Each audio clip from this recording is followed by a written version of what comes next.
Bonjour tout le monde, bienvenue à la Société des Jeux. On se retrouve aujourd'hui pour mon déballage du dimanche et j'ai choisi l'Aube des Tribus. Pourquoi? C'est pas un jeu de l'année. Par contre, c'est par rapport à ma première vidéo que je vous ai présentée, mon déballage du dimanche avec Dwellings of Elderville. C'est la même compagnie et c'est disponible en français. Donc j'étais vraiment curieux de le découvrir et de vous le faire découvrir. Alors sans plus tarder, on regarde ça ensemble. L'Aube des Tribus. C'est parti. Alors, voici la boîte de l'Aube des Tribus, naissance d'un nouveau monde, puisqu'on parle ici d'une épopée à l'époque préhistorique. On a différents chefs de clan. On va devoir donc guider notre tribu vers la victoire. C'est un jeu de Brad Brooks. C'est un deuxième projet pour lui et c'est publié chez Breaking Games. C'est ce qui m'intéressait puisque c'est eux qui nous ont offert l'excellent Dwellings of Elderville et c'est disponible en français grâce à Gigamic. Ce pourquoi j'ai espoir de voir le prochain aussi arriver. 10 ans et plus, 2 à 4 joueurs, mais sachez qu'il y a une variante solo qui existe avec une extension. Je vous en parlerai un peu plus loin dans la vidéo. Alors, présentement, on a ici donc le contenu de la boîte. On a un plateau modulable avec différentes tuiles hexagones. On a 4 actions qu'on peut faire lors de la partie, donc croître, récolter, voyager et guider. C'est tous des actions qui vont être activées et bonifiées par des dés.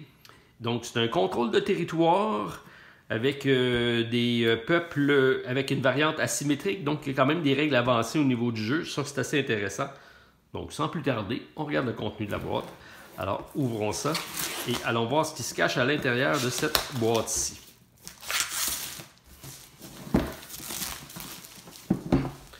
Donc, le jeu est sorti initialement en anglais avec Rise of Tribe en 2018, a été traduit en 2019 par Gigamic, comme je vous ai dit, et je suis bien curieux de voir et de comparer avec Dwelling qu'on a présenté sur la chaîne.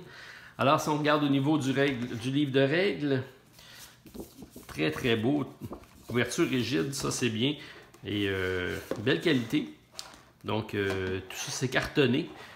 Alors, belle présentation, les étapes très bien identifiées et au niveau de la mise en place, j'ai regardé, c'est quelque chose qui se fait très très rapidement, donc ça c'est un gros plus au niveau du jeu. C'est des parties d'environ 30 à 45-60 minutes, c'est quand même rapide comme partie, ça aussi c'est bien. Déroulement de la partie, on a l'étape 1 qui est les points de village. Le but, ça va être d'aller récolter des ressources pour être capable de construire des villages. Et à chaque début de tour, chacun de nos villages vont avoir une valeur de 1 point. Et c'est le premier qui fait 15 points qui remporte la partie. Donc, c'est pour ça que c'est quand même assez rapide. Ensuite, on a l'étape de lancer des dés, de choisir les actions qu'on va pouvoir faire. On en choisit 2 sur les 4 disponibles, qui sont croître, voyager, récolter et guider. Et tout ça va être bonifié par les dés, puisqu'ensuite, on va lancer des dés. Et il va y avoir un système de pousser les dés. Donc, ça aussi, c'est assez intéressant. Les soleils vont bonifier nos actions. Les lunes vont les diminuer. Donc, assez thématique là aussi, mais ça reste très simple. Alors, je pense que le gameplay va être assez intéressant.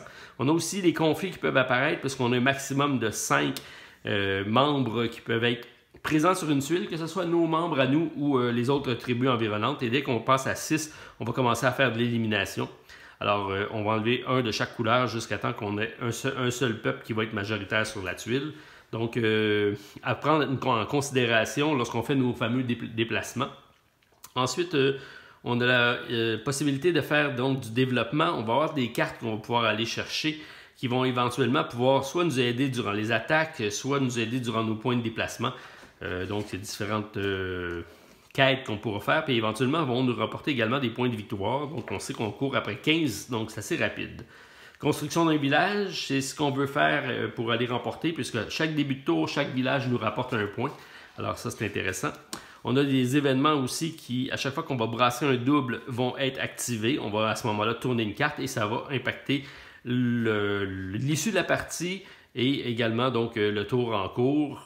Chacun des joueurs pourront donc être impactés. Ce n'est pas seulement celui qui va avoir brassé, c'est tous les joueurs présents autour de la table. Comment remporter la partie, comme on dit, c'est le premier qui a 15 points. On a un exemple de jeu ici, ça c'est bien fait. On a des règles avancées, comme je vous ai dit, puisqu'on a des personnages anciens qui vont apparaître, qui, eux, vont nous permettre d'avoir du marchandage avec les autres tribus. On a des terrains spéciaux, donc des tuiles qui vont être juste dans la version avancée. On peut combiner tout ça. Donc on parle de la jungle, l'oasis, le gouffre, le glacier, toutes des choses qui s'additionnent.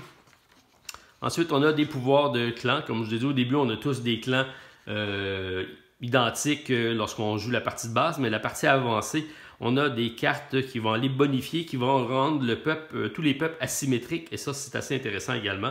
On voit que l'artistique est quand même assez bien réalisé. Clarification au niveau des cartes, donc différentes règles, les remerciements d'usage et le contenu avec l'aide-mémoire, où est-ce qu'on va trouver. Donc, très bien fait. Ça semble pas très compliqué. On a ici nos fameuses tuiles. Donc, ceci, c'est un des clans qu'on va avoir. Donc, on a ici l'image du clan. Alors, le nom, Mukahan. On va avoir des cartes objectifs ici qu'on va avoir en cours. Et lorsqu'on va les avoir réalisées, on va pouvoir les mettre ici, sont complétés. Et à ce moment-là, on va pouvoir marquer les points et activer les objets. Donc, c'est les espaces en construction et les espaces construits. On a ici les ressources que ça prend pour construire le village. Donc, différentes ressources qu'on va devoir rapporter avec l'action récolter et des objets qu'on pourra avoir en notre possession. Donc, l'ordre de tour, un petit rappel ici. Donc, on peut l'avoir en mode facile pour pouvoir être guidé en cours de partie. Donc, différentes tuiles, comme je vous dis. L'aube des tribus. Donc, je pense que ça serait l'oasis probablement. On a différents jetons, puisque, comme je l'ai dit, c'est une collection, une collection d'ensemble ici pour pouvoir activer les fameuses ressources. Puisqu'on voit pour faire le village, j'ai besoin de 3 poissons, 2 forêts et un... je ne sais pas encore c'est quoi. Donc, c'est celui-ci, probablement des roches. Donc, ça, c'est bien. On a ici le volcan. Le tigre aux dents de sabre. Ça, c'est des tuiles qui pourront arriver lors des événements. On a d'autres tuiles ici. Donc, l'hiver clément, les envahisseurs. C'est tout cartonné, donc c'est assez bien. Donc, chaque clan, comme je l'ai dit, a une version asymétrique lorsqu'on va mettre des cartes sur le dessus pour pouvoir avoir des pouvoirs de clan. Le village abandonné, le grand chef. Donc, c'est assez intéressant de l'avoir en français. On a un peu de texte. Très belles illustrations. Fortification, l'hôtel.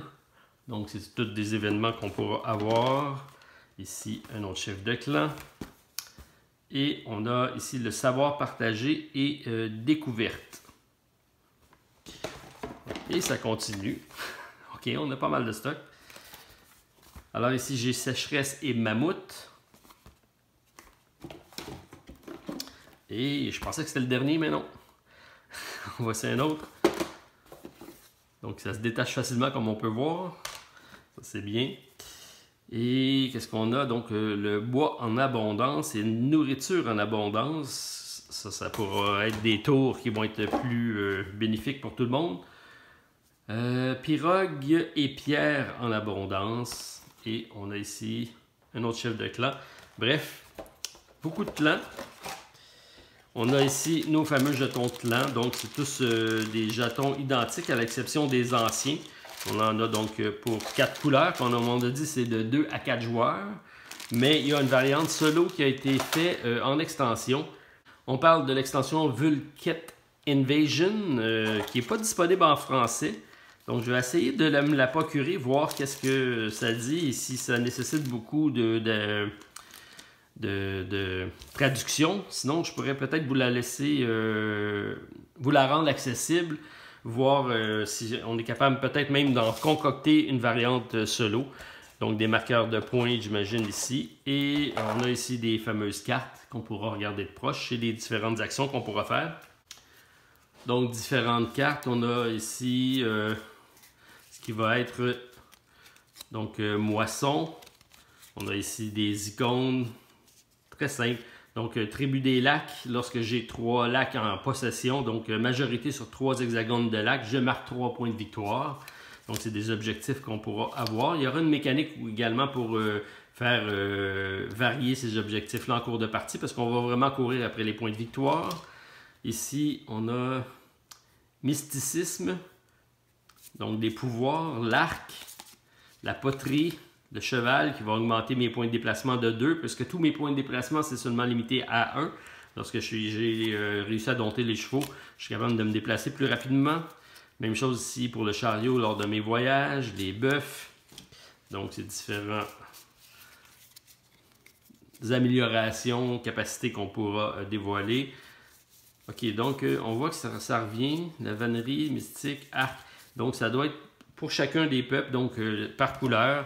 J'ai des rouges, j'ai effectivement un par couleur. Et c'est les mêmes cartes, donc on pourra construire tout le monde. C'est de l'aspect civilisation de notre tribu.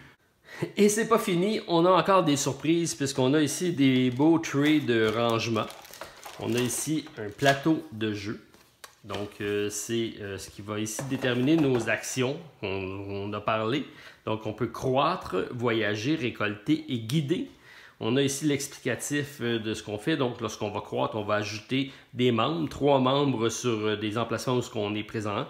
Si on se déplace, on peut déplacer jusqu'à 4 voyageurs de 1 case. Récolter, on peut aller collecter des ressources de 2 hexagones, 2 ressources chacune. Et guider, ça nous permet d'aller piocher des cartes. Et c'est nos fameuses cartes qu'on vous a montrées donc, au début. Donc, si on voit qu'on n'est pas capable de faire des objectifs, on va être capable de rouler des cartes comme ça. Par contre, on a l'influence ici des dés. Puisqu'on va toujours avoir au début des dés qui sont cachés ici.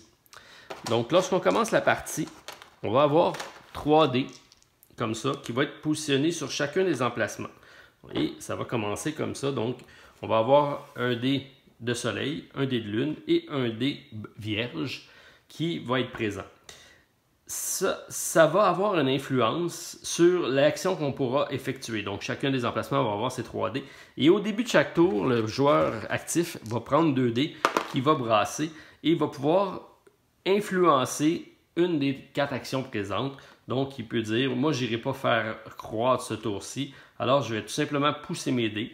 Et on voit ici que j'ai maintenant 2 lunes. Et 2 lunes, ça sera ici 2 personnages au lieu de 3. Donc, comme je n'ai pas décidé d'aller croître mon peuple durant ce tour-ci, je vais dire, donc, je peux influencer les actions de mes autres joueurs éventuellement.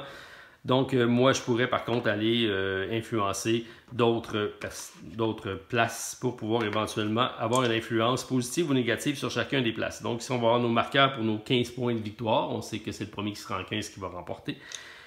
Et donc, chacun des événements ici vont pouvoir des actions. On en choisit, on brasse 2 dés, on influence 2 des secteurs et ensuite, on va pouvoir faire 2 actions parmi les actions qui seront présentes ici. On va aussi dans les emplacements pour mettre la pile des événements, l'événement en cours, l'événement en 2 et la défausse des événements.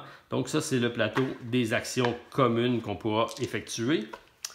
Et on a ici donc les fameux dés ainsi que des cartes. Donc c'est la symétrie des peuples qu'on vous a parlé au début. Donc c'est des pouvoirs que chacun des peuples pourra avoir. On voit ici que j'ai le nom aussi des peuples correspondants. Et on a ici donc lueur dans la nuit, village caché. Donc c'est 2. Pour le même peuple, j'ai 2 pouvoirs différents. Alors ça aussi c'est intéressant. Lorsqu'on est rendu un peu plus familier avec le jeu, on peut additionner cette variante-ci qui va augmenter, si on veut, la symétrie du jeu et qui va le rendre un peu peut-être plus interactif entre les différents peuples. Alors ça c'est bien. Alors beaucoup d'informations intéressantes avec ce jeu-ci. Alors, très différent quand même du précédent de Breaking Games, qui était plus avec Dwelling, plus un placement d'ouvriers. Celui-ci, c'est un contrôle de territoire. Avec l'aspect asymétrie, ça semble très bien. Et comme je vous dis, il y a la variante solo qui existe, qui est disponible en anglais seulement, avec Vulcan Invasion, mais je vais essayer de voir si je suis capable de mettre la main pour vous faire une présentation de la variante solo. Sinon, je vais peut-être regarder pour en concocter une à partir de ce jeu de base-ci. Ça pourrait être également intéressant. Alors, l'autre des tribus, Brad Brooks, disponible en français chez Gigamix. J'avais hâte de le voir et très intéressant, donc à découvrir l'autre des tribus. Alors, pouce en l'air si vous appréciez, commentaire à la vidéo. Encore une fois, je m'excuse. Vous voyez que j'ai peu d'équipement avec moi, donc c'est pourquoi j'ai filmé seulement avec mon cellulaire qui est ici. Et ça ne m'a pas empêché d'être présent pour mon déballage du dimanche. Donc, je vous souhaite un bon week-end à tous, puis on se revoit très prochainement pour une autre vidéo à la Société des Jeux. Bye tout le monde, à la prochaine.